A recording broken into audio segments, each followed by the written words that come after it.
Hi friends, అందరికీ నమస్కారం. Welcome to my channel. రైతు భరోసాకు అయితే లైన్ అయితే క్లియర్ అయింది. దరఖాస్తు చేసుకునే తేదీలు ఇవే. వివరాలు తెలుసుకోవాలంటే వీడియో పూర్తిగా చూడండి, ఎక్కడ స్కిప్ చేయకండి. అలాగే లైక్ కొట్టి షేర్ చేయండి, సబ్స్క్రైబ్ చేసుకోవడం మాత్రం మర్చిపోకండి.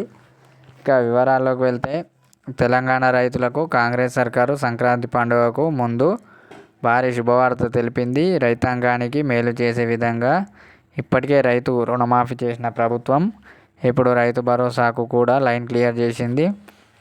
గురువారం మరోసారి భేటీ అయిన cabinet sub committee Rythu Bharosa పథకం అమలు తీరు తెన్నులపై చర్చించింది.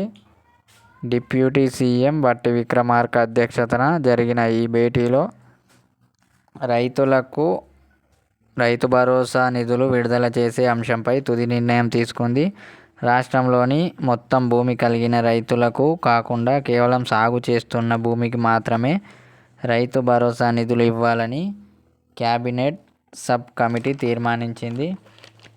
ఇందులో భాగంగానే జనవరి 5 నుంచి 7వ తేదీ వరకు రైతు భరోసా కోసం దరఖాస్తులు స్వీకరించనుంది. ధరణి లెక్కల ప్రకారం రాష్ట్రంలో మొత్తం 1,53 ఎకరాల వ్యవసాయ భూమి ఉంది. అయితే ఇందులో సాగులో ఉన్న భూమి మొత్తం 1,30,00,000 ఎకరాలు ఉంది. అయితే సాగు చేయని భూమికి కాకుండా మిగిలిన భూమికి సంక్రాంతికి రైతు భరోసా నిధులు ఇవ్వడానికి తెలంగాణ సర్కారు సిద్ధమైనట్లుగా తెలుస్తుంది.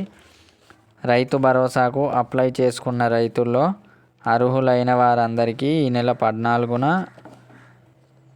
నిధులు మంజూరు చేయాలని ప్రభుత్వం భావిస్తుంది. గురువారం జరిగిన కేబినెట్ సబ్ కమిటీ భేటీలో కూడా ఆర్థిక శాఖ మంత్రి బట్టి విక్రమార్క, వ్యవసాయ శాఖ మంత్రి తుమ్మల నాగేశ్వరరావు ఈ పథకం అమలుకు సంబంధించి ప్రక్రియను పూర్తి చేయాలని శాఖ అధికారులకు సూచించినట్లుగా తెలుస్తుంది. రైతు భరోసా కోసం దరఖాస్తు చేసుకునే తేదీ జనవరి 5 నుండి 7 వరకు వచ్చిన అప్లికేషన్స్ అధికారుల సర్వే, శాటిలైట్ మ్యాపింగ్ ద్వారా సాగు భూములు గుర్తించాలని నిర్ణయించారు. అటుపై నిధులను జమ చేయడం జరుగుతుంది.